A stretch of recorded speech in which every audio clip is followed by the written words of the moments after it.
You have the right to have an attorney present. If you cannot afford one, one will be appointed to you. Judge, can I get the case number, please? 255-30. The interaction begins with officers calmly delivering a Miranda warning, the familiar reminder of constitutional rights. But beneath that routine tone is a serious charge. In Texas, theft involving repeated incidents can carry up to a year in jail along with significant fines. What may sound procedural on the surface actually signals real legal exposure and consequences that could follow the defendant long before trial even begins. 536. 3536? Ready? Yes. On December 17th, 2024, an officer reviewed an offense report of a theft on September 17th, 2024. According to the report, the complainant reported that the defendant, known to the complainant by name and site, stole 2 espresso machines on August 9th, 2024. The complainant stated the defendant committed the theft at 3 other store locations. The officer reviewed documents that there were theft incidents at 4 home goods locations. The first incident occurred outside of Harris County, Texas. The second incident was investigated by the Harris County Precinct 4 Constable's Office. The third incident occurred on August 9th, 2024, where the defendant and an unidentified female entered the home goods and entered. According to the allegations, the situation inside the store escalated quickly. The defendant allegedly moved toward the back of the store, selected merchandise, attempted to return it without a receipt, and when that effort failed, left the store with the items. Prosecutors characterize it as a calculated attempt to manipulate store return policies. What might appear minor at first glance begins to look more deliberate when viewed step by step. The line to make a merchandise return. Once in line, the defendant ran toward the back, where she selected 3 sets of sheets and then walked to the front of the store and rejoined the female in line. The defendant then placed the sheets on the counter and provided the cashier with her state ID. The system denied the non-receipted refund due to excessive returns without a receipt. The merchandise was then returned to the defendant. The defendant and the unidentified female then left the store, passing all points of sale without attempting to pay. The value was $599.99. The fourth incident occurred on August 9th, 2024. The defendant arrived alone at another home goods location and proceeded into the store with an empty shopping cart. The defendant's Investigators then rely on surveillance footage combined with a booking photo comparison to strengthen the identification. Video evidence paired with official records can create a powerful narrative for the prosecution. When incidents span multiple locations, the legal question shifts. Does repetition elevate what might otherwise be considered petty theft into something more serious in the eyes of the court? selected 2 espresso machines and then walked to the front of the store and passed all points of sale without attempting to pay, and the security sensors went off. The value was $999.98. The officer reviewed the surveillance footage from the 3rd and 4th incidents and compared them to the defendant's previous booking photo, and they were a match. All at Marshall's Home Goods? Is that what it is? Yeah. Okay. She's on bond for a theft. She's on bond for a gun case with us now. Where's the first theft? The first theft. At the bond hearing, the judge imposes structure conditions rather than simply setting a number and moving on. GPS monitoring, restrictions from entering retail stores, and mandatory drug testing are all ordered. These conditions are designed to manage behavior while the case is pending, reflecting the court's effort to balance public protection with the presumption of innocence.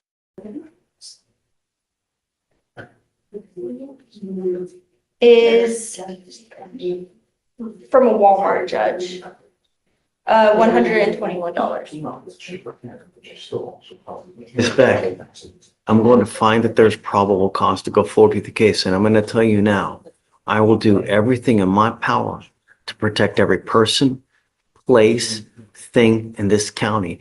And if I have to put you in custody and make your bond $50,000 because you continue to become a danger to our city, I will do it in a heartbeat. Do you understand me? I'm ordering you not to go to any Walmart, any Marshall's, Home Goods, in anywhere. And I'm going to put a GPS monitor on you so I know where you are at all times. You are not to consume alcohol or illegal drugs. And I'm sending you now for a test so I know what, if anything, is in your system. You're to test and then you're to come right back. Do you understand? Yes, sir. Do you have a job at this time? An additional layer complicates matters. The defendant is reportedly listed as a complainant in a separate case before the same court. That dual role raises questions about credibility and courtroom dynamics. When someone appears in different legal positions within the same jurisdiction, the court must carefully maintain fairness and impartiality. What do you do for a living? I'm a reservationist. Okay. I want proof that you have a full-time job because that is now a condition of your bond as well. I want to make sure that you're working full-time as well.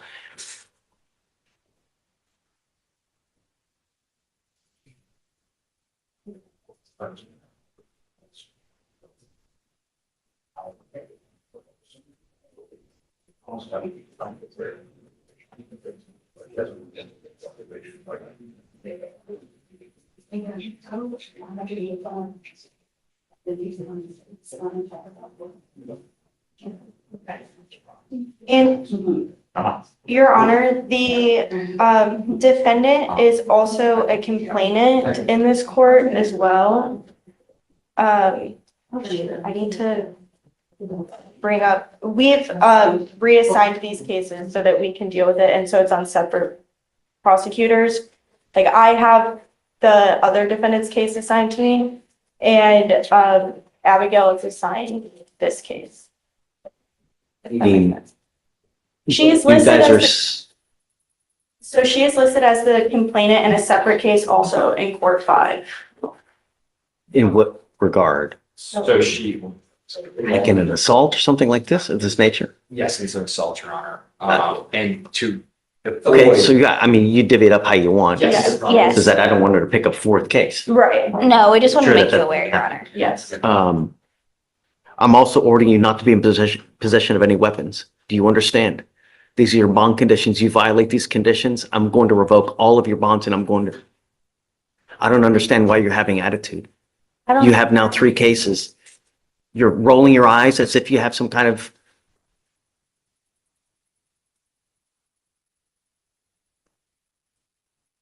We need to talk about bond. What do you suggest as far as a bond in this case, on the newest theft case?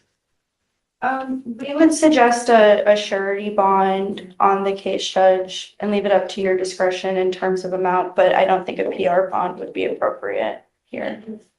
Well, if you do make it a surety bond, we'd ask for it to be low. She did show up here on her own volition today. And I think she's, at least for today, showing the right attitude about how to handle this from here on in.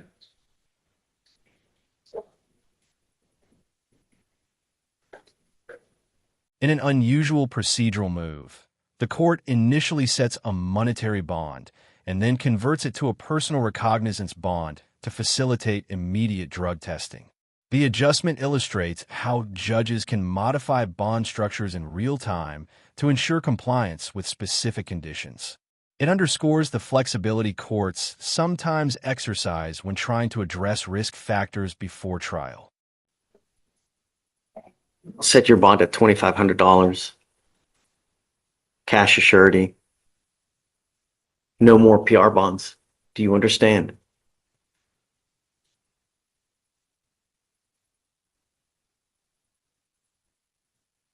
I want to send her for a drug test right now. So Felicia, Judge, I can't send her until the bond has been posted, or else they'll take her into custody. okay, then I'm going to give her a PR bond for now because I want to send her right now. Yes, Judge. I'll still have to wait till that process. Yep, go for it. Okay, I'm going to set the bond at $2,500. I'm going to give her a PR bond because I want to send her for a test now. You were to test and then you're to come back. Do you understand? Not leave until you sign our bond conditions. Please take a seat. Do I have to be back here when she returns? No, I'm not. I want to know what, if anything, is in her system, but I want proof within a week of today of full-time employment. Okay. And then depending on what happens with the test, when we come back in a week, we'll talk about how to go further.